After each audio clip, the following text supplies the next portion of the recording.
Se trouvent aux abords du collège-lycée juif Ozar à Torah. Un homme arrive devant l'établissement sur un puissant scooter de couleur sombre. Il s'arrête, descend. Je veuille pas, c'est que je ne peux plus. C'était une moto ou un scooter? Une moto d'assez grosse cylindrée. De couleur noire? Blanche, en main, blanche. Blanche, en main, blanche. Et il avait un casque noir. Mm. Et est-ce qu'à un moment donné, on reconnaît Mm. son visage?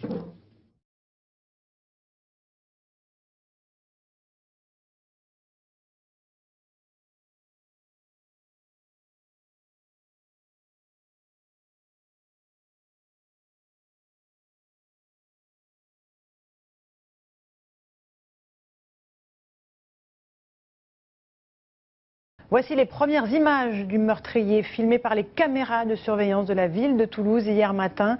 Un homme dangereux et susceptible de repasser à l'acte à tout instant, comme nous l'expliquent Patrick Tinim et Guillaume Aguerre. Ce sont les premières images du tireur, quelques instants avant la fusillade. Le scooter est à l'arrêt, le meurtrier s'apprête à en descendre.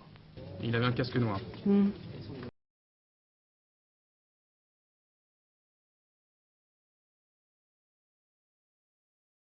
Et le négociateur du raid poursuit ses discussions avec le jeune homme. Elles permettent notamment aux enquêteurs de retrouver son scooter, sa caméra et probablement l'arme du crime.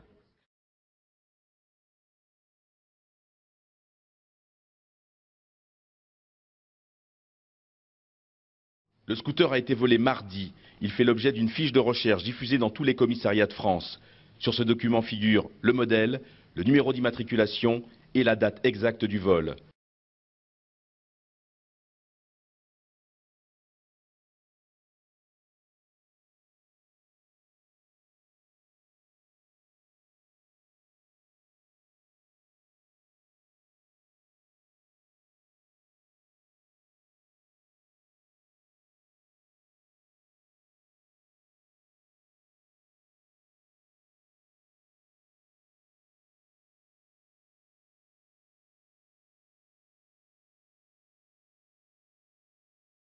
Hier après-midi, rebondissement, les policiers reviennent dans cette concession de scooter.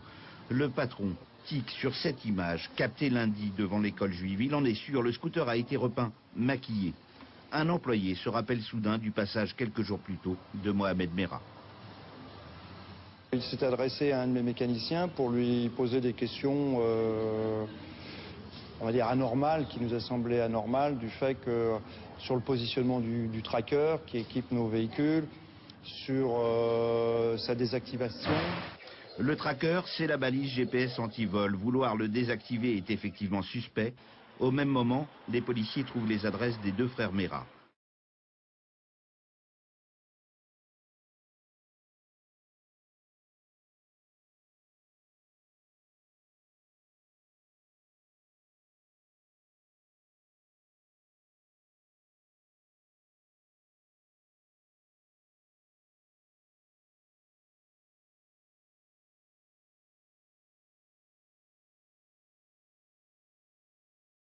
Enfin mardi, ce concessionnaire de Toulouse indique à la police qu'un des frères de Mohamed Merah est venu leur demander comment désactiver le dispositif de traçage GPS du scooter. Mardi après-midi, Mohamed Merah est localisé par la police.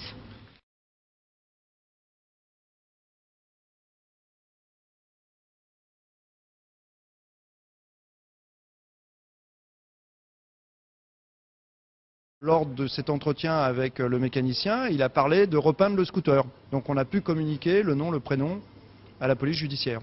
Mohamed Merah est localisé à Toulouse mardi après-midi à 23h30. La décision est prise de l'interpeller à son domicile. Samedi après-midi, les policiers ont les adresses IP des 570 ordinateurs qui se sont connectés à la petite annonce postée par la première victime. Un nom apparaît, celui de la mère de Mohamed Merah, l'assassin présumé. Seulement voilà, il ne porte pas le même nom qu'elle et change souvent d'adresse, tout comme son frère. Ces deux frères, dont effectivement on reconnaît l'existence, ces deux frères ne sont pas localisés géographiquement. On sait qui ils sont, mais on ne sait pas où physiquement ils sont.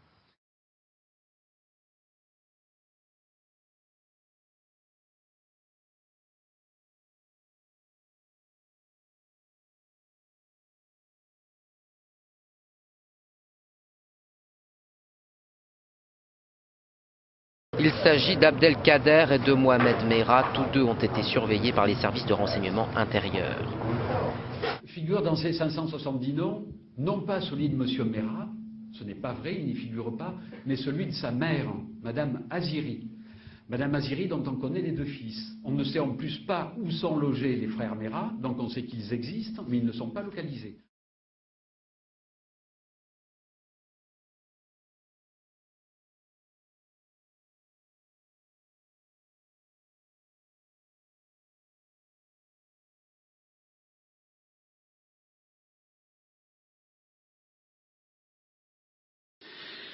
Il a fourni une adresse où il aurait stationné le scooter. Les recherches effectuées ont permis d'aboutir il y a environ une grosse demi-heure, puisqu'un scooter T-Max a effectivement été retrouvé. Comment Mohamed Merah est-il passé au travers des mailles du filet? Bien avant les tueries, son profil est inquiétant. À son casier, une quinzaine de condamnations par la justice française, dont 18 mois de prison ferme.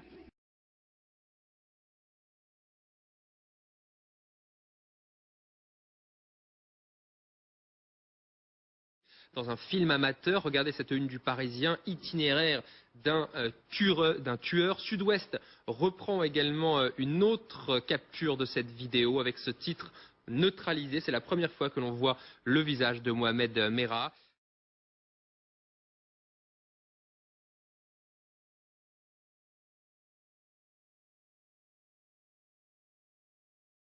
De cet assassin présumé, Mohamed Merah, 23 ans, avec ce qualificatif de terroriste islamiste.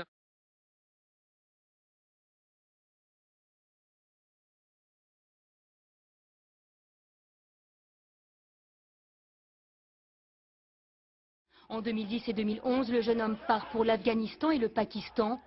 Il séjourne dans des camps djihadistes. Il y apprend le maniement des armes et épouse la cause salafiste.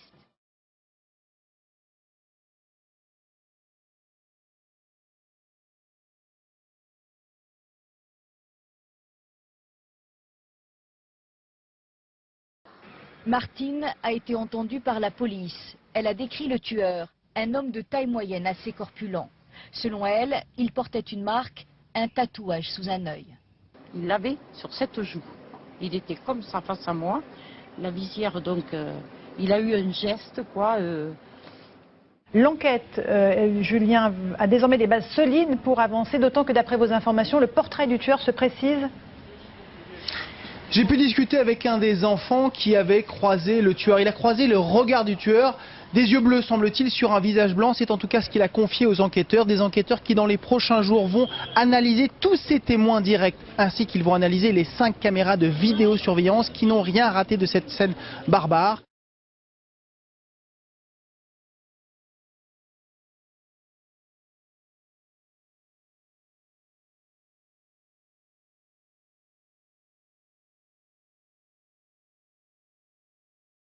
Il souhaitait lundi tuer un autre militaire et que n'en trouvait pas, il avait jeté sa vindicte sur le collège, sur cette école juive avec ses enfants massacrés.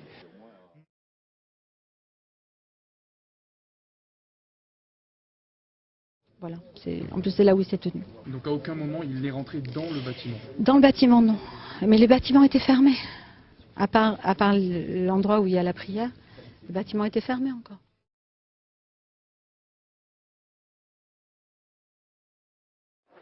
Selon les premiers témoignages, l'homme casqué lors de son acte, donc difficilement identifiable, serait entré à l'intérieur de l'école, muni de 2 armes de poing.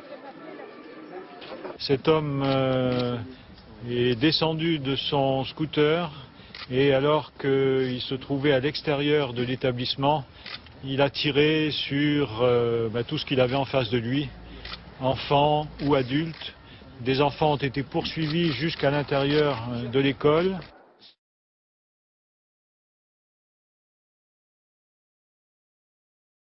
Dès que les policiers se sont approchés de la porte, l'individu qui était recherché a tiré à travers la porte. Un policier du RAID a été blessé au genou. Et comment est-ce qu'il converse avec les policiers Pour l'instant, ils conversent par la porte et peut-être d'autres moyens de communication plus faciles pourront-ils être introduits.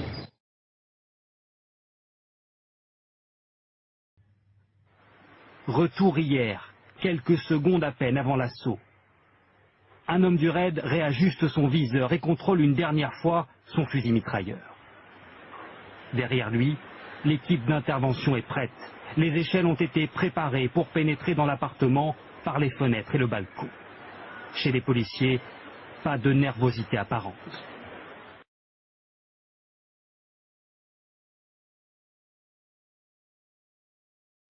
Ils font entrer dans l'appartement une petite caméra sphérique pour explorer les lieux. Puis 12 hommes entrent dans la pièce principale. Mohamed Merah, confiné dans la salle de bain, les entend progresser. Il sort de la pièce, tire sur les policiers avec une rapidité et une violence inouïes et parvient même à renverser un bouclier d'un des policiers.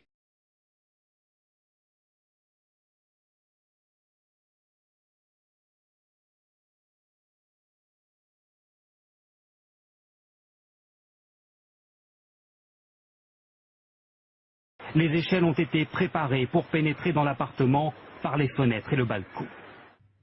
À l'autre bout du salon, une porte-fenêtre donne sur le balcon. C'est là qu'il a été abattu.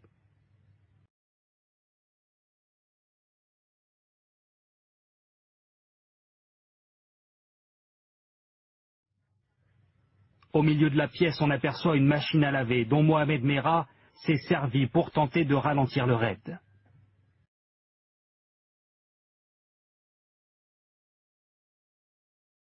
Il continue en fait à avancer, armé et à tirer en sautant du balcon jusqu'à ce qu'il soit atteint mortellement par des tirs en riposte qui sont effectués par les policiers du raid, qui l'atteignent d'une balle dans la tête.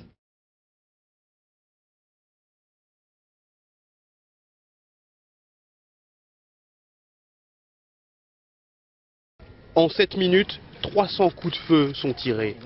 Mohamed Merah meurt quelques minutes après sa chute.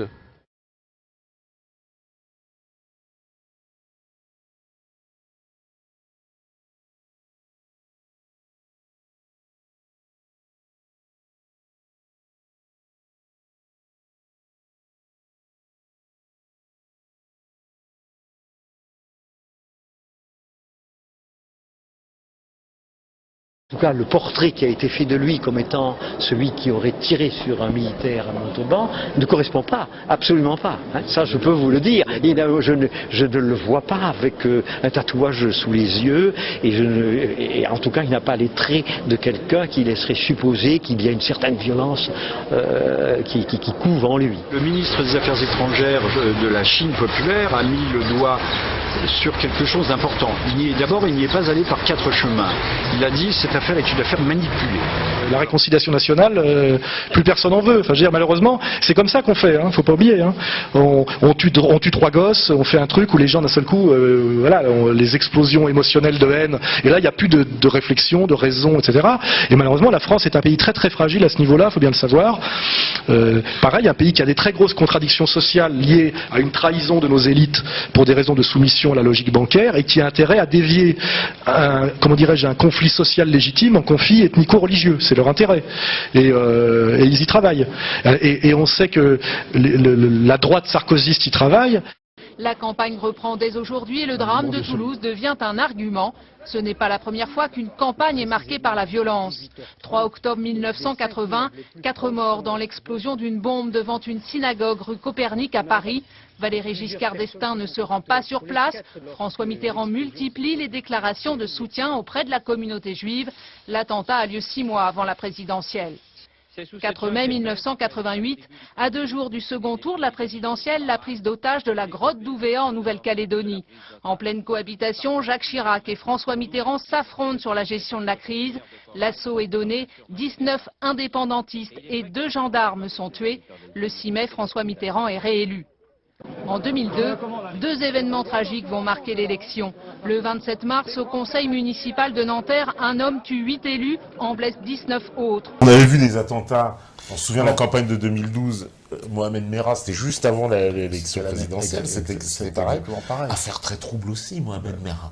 on ne peut hyper plus trouble. Hein, quelqu'un qu'on nous dit qui travaille avec les services de renseignement, justement, parce qu'aujourd'hui c'est établi, hein, visiblement. Mohamed Merah, un jeune qui était servi par la DGSI, il suivait son passeport, il le suivait, puis d'un coup il décide de l'abandonner en pleine nature. Au même moment, il fait un arsenal chez lui. C'est un garçon très fort. Il habitait en rez-de-chaussée, donc tout le monde le voit. Et il a 12 kalachnikovs, 2 bazookas, 50 grenades. Le type, c'est le roi c'est David Copperfield. Hein. Et puis des versions, pareil, contradictoires. On nous raconte aucune enquête sérieuse. Aucune enquête, ouais. Moi, ce qui m'a frappé dans l'histoire Merah, à l'époque, je préparais ma campagne législative sur Paris. Donc j'avais un blog, j'étais très critique sur tout ce qui se passait. Il faut toujours voir les témoignages de terrain. C'est ce qui est le plus important. Moi, ce qui m'avait marqué sur Merah, c'est que les premiers assassinats se passent à Montauban. Et on nous dit que le gars, il prend sa moto, il prend la voie rapide, il va à Montauban. Et puis, paf, il tombe juste sur des légionnaires d'origine maghrébine. Il est quand même bien renseigné. On nous dit c'est un meurtre raciste. Et après, il va tuer des gens d'une école juive. Mais là où il y a quelque chose qui ne va pas, c'est qu'il y a des témoins de la première agression. Il faut voir les premiers témoignages. Et ces témoins nous décrivent quelqu'un qui ne correspond pas à Merah. Il y a 2 braves dames qui voient un tueur asiatique avec un tatouage. Un type, il mesurait 1m70 avec un tatouage asiatique. C'est pas le portrait de Merah. Et puis plus costaud apparemment, pas du tout même. Donc, pareil, nous avons de l'enfumage, de l'intoxication, de la désinformation, tout ça pour faire peur dans les chaumières. Toujours à la veille d'une élection. Toujours à la veille d'une élection. Ouais, parce qu'on a vu même, à l'époque, Claude Guéant venir directement après l'intervention nous expliquer en fait une fin d'intervention qui ressemble plus à une scène de John Woo avec caméra qui tire partout, puis on nous dit ah bah non, ça s'est pas passé comme ça. 2 jours après, la version a changé. Merah tout seul dans sa salle de bain qui bloque le raid, armé jusqu'aux dents pendant 36 heures. Qui peut le croire? Non mais attendez.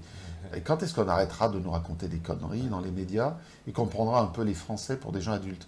Et hélas, apparemment, toutes ces histoires ont l'air de marcher. C'est ça qui est triste. C'est de voir que la manip, chaque fois, elle fonctionne. Il n'y a pas une lame de fond qui dit stop. Et si on ne dit pas stop, on aura de plus en plus d'histoires comme ça. Parce que même sur les derniers attentats, il y a des versions contradictoires qui commencent à surgir. Alors je le dis pour les sites Conspiwatch, etc. Allez voir, c'est le JDD, c'est le Figaro qui parle de ça, qui disent mais attendez, il n'y a pas de porte blindée, parce qu'on nous a expliqué à l'intervention de Saint-Denis, il y avait une porte blindée, le raid a mis des explosifs, mais la porte n'a pas explosé. Ça, c'est ce qu'on nous a expliqué dans les journaux. Puis aujourd'hui, on nous dit ah ben non, finalement, il n'y avait pas de porte blindée. Ah bon? Et puis on nous dit qu'on a trouvé juste apparemment un pistolet 9 mm, mais aucune arme de guerre, rien. Et pourtant on nous a parlé, je veux dire, c'était Bagdad, il tirait dans tous les sens, etc. Et on n'a même pas retrouvé une Kalachnikov, rien. Comment ça se fait? Et aussi, autre fait qui m'a beaucoup interpellé, je ne sais pas si vous en avez entendu parler, parce que ça c'est quelque chose qui a très peu été remarqué. Le jour de cette intervention, on nous a expliqué partout qu'il y avait 2 personnes qui ont été retrouvées dans les gravats. Ça a été expliqué partout. J'ai même fait les copies d'écran parce que j'ai vu que c'est une information qui commençait à disparaître. Ça, c'est quelque chose aussi qu'on voit. Donc, j'ai fait des copies d'écran, des journaux qui mentionnaient, évidemment. Quelques jours après, on nous dit les 7 interpellés ont été relâchés, y compris ceux qu'on a retrouvés dans l'appartement. Ouais. J'ai trouvé ça assez stupéfiant. Pas d'explication, rien. On retrouve 2 personnes qui sont là. Au moins, même qu'on nous dise, bon, bah, ça n'avait rien à voir, je sais pas, qu'on nous donne une explication, ah oui, elles étaient là, mais c'est pas de leur faute. Non, rien. Il est évident que sur toutes les affaires de terrorisme, on n'a pas la transparence élémentaire. C'est-à-dire que on devrait connaître exactement le nombre de victimes, qu'est-ce qui se passe, voir le corps des terroristes, dire comment ils sont. Ça, on les voit jamais. On les voit jamais. Quand on en capture des vivants, alors le propre, je dirais, c'est le même scénario depuis Human Bomb. Je chiffre l'état profond à Human Bomb. Alors Human Bomb, c'est intéressant parce que c'est une affaire qui se passe 10 jours après la mort de Bérégovoy. Ouais. Alors quelque part, je l'analyse comme un échange de mauvais procédés, pas de bons, un échange de mauvais procédés. C'est-à-dire, on va faire oublier Bérégovoy avec Human Bomb. C'est-à-dire une magouille de gauche pour une magouille de droite. Human Bomb, extraordinaire. Un type tout seul qui prend sa voiture à 7 et qui aboutit comme par hasard à Neuilly, la ville de Sarkozy, et dans laquelle il ne parle pas, il tend un petit papier en disant ses revendications, et il demande une rançon de 10 millions de francs. que Sarkozy lui-même ira chercher. Voilà. Et après, le Human Bomb est tué dans son sommeil par le RAID. Bon. Pas d'interview, pas de affaire disparue, etc. Bon. Eh bien, je dirais de Human Bomb jusqu'à Mera, jusqu'à nos attentats actuels, on a des constantes dans ces opérations. C'est-à-dire que on ne sait jamais l'auteur exact, on ne sait pas ce qu'il veut, c'est fumeux, c'est pas clair. Je précise que le 13 novembre, on n'a pas de revendication comme on avait par exemple des attentats de l'OLP. Les gens, ils veulent quoi là? Ils demandent quoi? Non mais on ne sait pas. Bon, on est en état d'urgence, on tue des gens à Paris. Et les revendications, c'est... Alors attendez, ils se vengent. Alors est-ce qu'ils se vengent parce qu'on envoie des avions sur Daesh? Est-ce qu'ils se vengent? Ou est-ce qu'ils voudraient au contraire l'armée française y aille plus? Parce que c'est ce qu'on a fait. On a dit, non, on continue les bombardements. Donc si c'est une vengeance pour les bombardements, on risque plus encore. Donc vraiment, il n'y a pas de cohérence. Bon.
La prochaine question est pour vous, et je précise que vous allez y répondre, et notamment pages 206 et 207 de votre livre.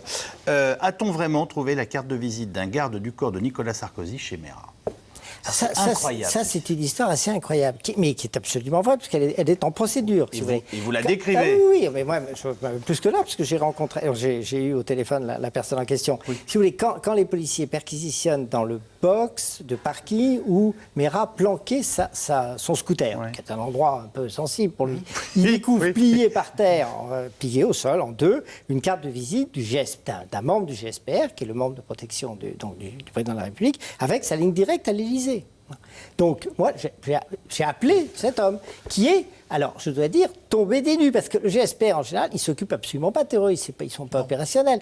Lui m'a dit, écoutez, je ne comprends pas, je ne connais pas Mera, je n'ai pas été avec le président quand il s'est rendu à Toulouse et à Montauban, je n'ai pas de lien, c'est vrai que on distribue beaucoup de cartes, donc ça peut revenir, mais il ne comprenait pas. Ce qui était quand même étonnant, c'est qu'en plus, il n'avait pas été entendu parce qu'il n'était pas au courant. Alors je crois que depuis, il a été entendu par la police antiterroriste et on n'a pas la clé. On ne sait pas comment cette carte est parvenue entre les mains de Mera. Vous avez l'ébauche d'une...